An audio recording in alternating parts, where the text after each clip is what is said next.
قرآن حکیم کھلی ہوئی کتاب ہمارے سامنے اس منظر کو پیش کرتی ہے کہ جس دن یوم یفر المرء من اخیہ وامہ وابیہ وصاحبتہ وبنیہ، ماں اپنے بیٹوں سے بھاگے گی، باپ اپنی اولاد سے بھاگے گا، خامند اپنی بیوی سے بھاگے گا، بھائی اپنے بھائی سے، دوست اپنے عزیز سے، اور ہر کوئی چاہے گا کیا؟ لکل امرئ منہم یومئذ شأن یغنی، ہر کوئی چاہے گا آج سارے کے سارے جہنم میں چلے جائیں اور ایک اکیلی میری جان بچ جائے۔ رسول کریم صلی اللہ علیہ وسلم فرماتے ہیں، ترمذی کے اندر یہ روایت موجود ہے، اللہ کے نبی نے فرمایا میں کیسے خوش رہوں، میں کیسے ہنسوں اور مسکراؤں جبکہ مجھے علم ہے کہ اللہ کا فرشتہ جس نے سور میں پھونکنا ہے وہ اپنا منہ اس پہ رکھ کر کھڑا ہے، اس کی نظریں اللہ کے عرش سے جمی ہوئی ہیں، وہ اللہ کے حکم کا انتظار کر رہا ہے کہ جب اللہ کا حکم آئے وہ فوراً اس میں پھونک دے۔ مجھے معلوم ہے فرشتہ کھڑا ہے، سور کے اوپر منہ رکھا ہوا ہے، نظریں اپنے اللہ کے عرش سے لگائی ہوئی ہیں، اللہ کے حکم کے انتظار میں ہے کب اللہ عز و جل حکم دے گا۔ صحابہ کہتے ہیں اے اللہ کے حبیب علیہ الصلوۃ والسلام پھر ہم اس وقت کیا کریں گے، ہم اس وقت کیا کہیں گے؟ اللہ کے حبیب علیہ الصلوۃ والسلام فرماتے ہیں میرے صحابہ اس وقت تم کہنا قولوا حسبنا اللہ ونعم الوکیل، اس وقت ایک ہی آواز لگانا کہ ہم نے اللہ پر بھروسہ کیا، وہی ہمارا کارساز ہے، وہی ہمارا رب ہے، وہی ہمارا مالک ہے۔ اللہ عز و جل کے کلام کی ان آیات پہ غور کیجئے، وَنُفِخَ فِي الصُّورِ فَصَعِقَ مَنْ فِي السَّمَاوَاتِ وَمَنْ فِي الْأَرْضِ إِلَّا مَنْ شَاءَ اللَّهُ ثُمَّ نُفِخَ فِيهِ أُخْرَى فَإِذَا هُمْ قِيَامٌ يَنظُرُونَ، سور میں پھونک ماری جائے گی تو آسمان اور زمین میں جتنے ہیں وہ سب بے ہوش ہو کے گر جائیں گے سوائے ان کے جن کو اللہ عز و جل بچانا چاہے گا۔ پھر دوسری بار پھونک ماری جائے گی تو تمام لوگ کھڑے ہو کر دیکھنے لگیں گے، اس دن اللہ کے دربار میں پیشی ہوگی، اس دن اللہ کی عدالت میں حاضری ہوگی، اس دن اللہ کے سامنے پیشی ہوگی، لوگ انتظار کریں گے اپنے رب کا۔ صحابی رسول سے آقا علیہ السلام پوچھتے ہیں اس دن تیرا کیا حال ہوگا جس دن تجھے ایک اللہ کے لیے کھڑا کیا جائے گا، حالت کیا ہوگی؟ لا یأتیک خبر من السماء، کوئی خبر نہیں آ رہی، کوئی اطلاع نہیں آ رہی، ساری انسانیت اور جن ایک میدان میں کھڑے ہیں اپنے اللہ کا انتظار کر رہے، صدیے اسی انتظار پہ بیت جائیں گی۔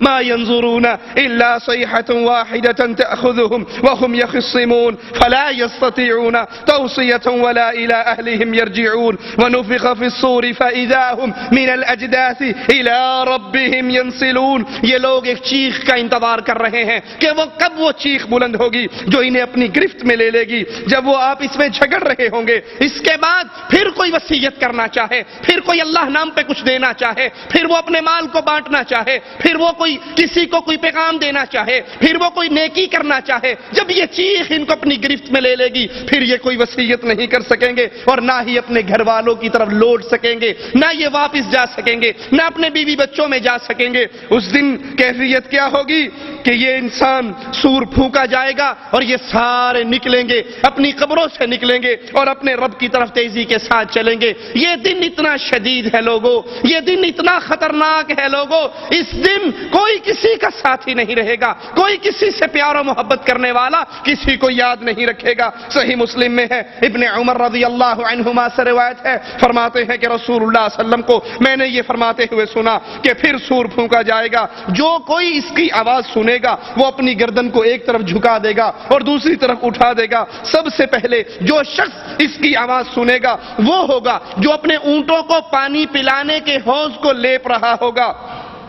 یہ شخص یہ چیخ سن کر، یہ آواز سن کر، یہ پھونک سن کر بے ہوش ہو جائے گا۔ جب سارے لوگ بے ہوش ہو جائیں گے تو اللہ عز و جل آسمان سے بارش کو نازل فرمائے گا جو شبنم کی طرح ہوگی، اس کی وجہ سے لوگ رک جائیں گے، یعنی قبروں میں پھر مٹی کے جسم بن جائیں گے۔ پھر وہ دوبارہ سور پھونکا جائے گا تو سب اچانک کھڑے ہوں گے، سب اللہ کے دربار میں پیش ہوں گے۔ وہ اللہ جس نے پانی کے قطرے سے، نطفے سے انسان کو پیدا کیا، وہ اللہ قادر ہے مرنے کے بعد یہ جسم مٹی ہو جائے گا۔ جس کے جسم کو چاہے اللہ بچائے تو بچائے، وگرنہ یہ جسم خاک میں بدل جائے گا۔ تو اللہ عز و جل دوبارہ ان جسموں کو پھر اکٹھا فرمائے گا، پھر ان کو پیدا فرمائے گا، پھر ان کو کھڑا کرے گا۔ صحیح مسلم میں ہے، ابو ہریرہ رضی اللہ عنہ وارضاہ فرماتے ہیں رسول اللہ صلی اللہ علیہ وسلم نے فرمایا 2 پھونکوں کے مابین 40 ہوں گے۔ سائل پوچھتا ہے سائل پوچھتا ہے ابو ہریرہ رضی اللہ عنہ وارضا سے، اس سے مراد کیا ہے؟ 40 دن ہوں گے، 40 ماہ ہوں گے، 40 سال ہوں گے؟ وہ کہتے ہیں مجھے نہیں یاد، 2 پھونکوں کے درمیان 40 ہوں گے، اس کے بعد آسمان سے پانی اترے گا جس سے انسانی جسم قبروں سے ایسے نکلیں گے جیسے درخت اگتے ہیں، جیسے پودے اگتے ہیں، انسانی جسم اگ جائیں گے جیسے سبزی اگتی ہے، انسان کی ساری ہڈیاں گل سڑ جاتی ہیں، مٹی ہو جاتی ہے سوائے ریڑھ کی ایک ہڈی کے۔ اسی سے قیامت کے دن دوبارہ انسان کو بنایا جائے گا اور اللہ عز و جل کے دربار میں کھڑا کیا جائے گا۔ لیکن اس کے ساتھ یاد رکھیے اللہ عز و جل نے اس زمین پر، اس مٹی پر اپنے انبیاء کے جسموں کو حرام کر دیا ہے، مٹی انبیاء کے جسموں کو کھا نہیں سکتی۔ یہ موت کے بعد دوبارہ اٹھایا جانا، یہ اللہ کے دربار میں دوبارہ پیش ہونا، جس وقت اسرافیل دوسری بار پھونکیں گے تو ساری مخلوق اپنے قبروں سے نکلے گی، محشر کی طرف دوڑے گی۔ جن کا خیال یہ تھا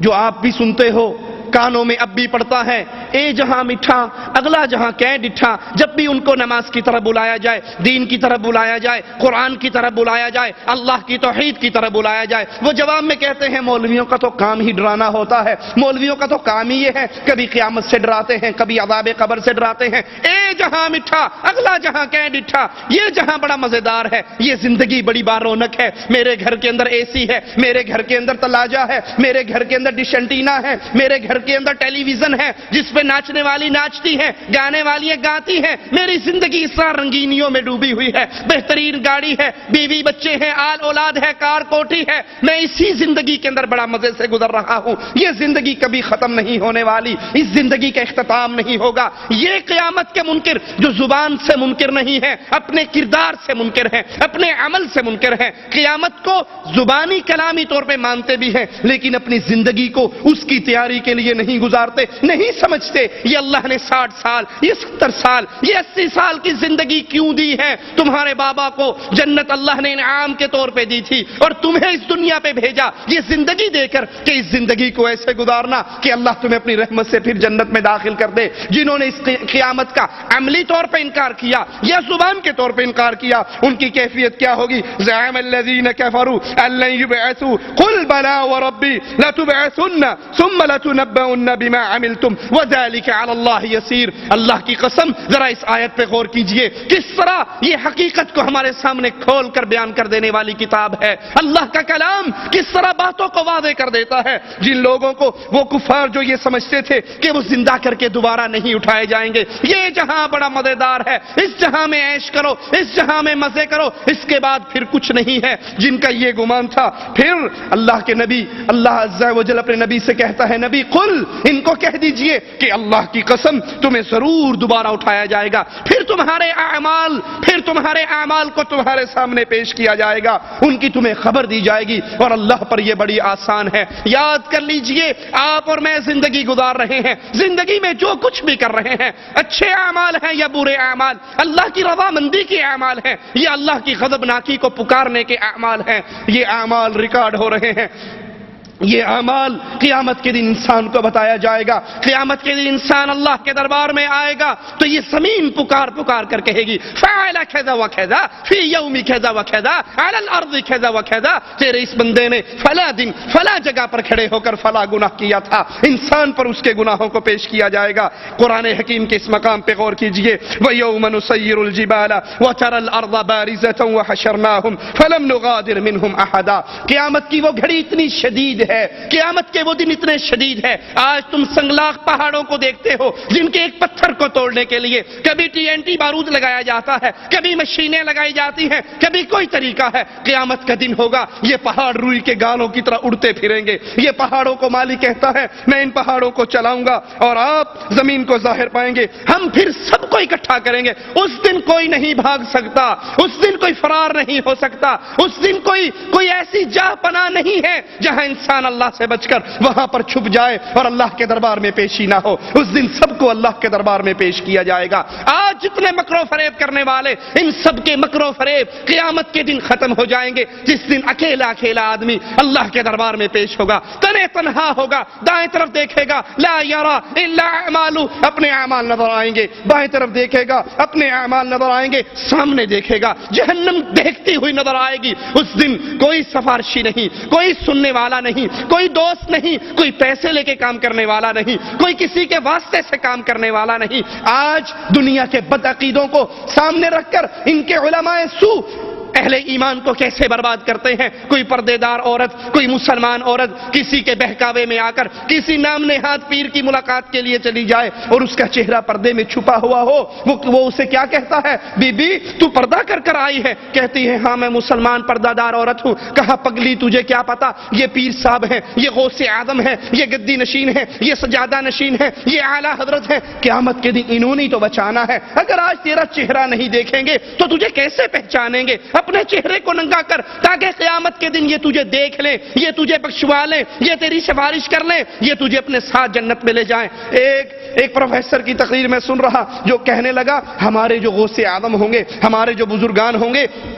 ان کے خیمے جہنم کے کنارے پہ لگے ہوں گے، اللہ کہے گا ان کو جہنم میں لے جاؤ، فرشتے جہنم میں جہنمیوں کو لے جا رہے ہوں گے، ہمارے غوث پاک ان جہنمیوں میں اپنے مریدوں کو تلاش کریں گے اور فرشتوں سے چھین چھین کر جنت میں داخل کریں گے۔ یہ آج کی بکواسات ہے، یہ آج کی خرافات ہے۔ قیامت کے دن کی خطرناکی کی کیفیت کو یاد کر لیجئے، اس دن سب کو اکٹھا کیا جائے گا، ہر بندہ تنے تنہا آئے گا، اکیلا اللہ کے دربار میں آئے گا، کوئی اس کا ساتھی اور ساجی نہیں، کوئی اس کو بچانے والا نہیں، نہ وہاں پہ پیروں کا شور ہوگا، نہ وہاں پہ بابوں کا شور ہوگا۔ ایک ذاکر کہتا ہے کہ حشر کا میدان ہوگا، علی علی کی آواز پڑے گی، مولا علی کا راج ہوگا، علی اپنے ملنگوں کو پکڑ کے جنت میں لے جائیں گے۔ یاد کر لیجئے تنہا انسان اللہ کے سامنے کھڑا ہے، لیس بینہ وبین اللہ ترجمان، بندے اور اللہ کے درمیان کوئی ٹرانسلیٹر بھی نہیں ہے، کوئی مترجم بھی نہیں ہے، اللہ کے سوال ہیں، بندے کے جواب ہیں۔ اس لیے آج اس اللہ سے دوستی لگائیے، آج اپنے تعلق کو اللہ کے ساتھ برقرار کیجئے، اپنی زندگی کو سیٹ کیجئے۔ میں زندگی کے 24 گھنٹوں میں سے کتنے گھنٹے اس مستقبل کے لیے نکال رہا ہوں اور کتنے گھنٹے اس 60 سالہ زندگی کے لیے نکال رہا ہوں۔ یاد کر لیجئے آج میں اور آپ جو کر رہے ہیں اللہ کے علم میں ہے، اللہ کے پاس موجود ہے۔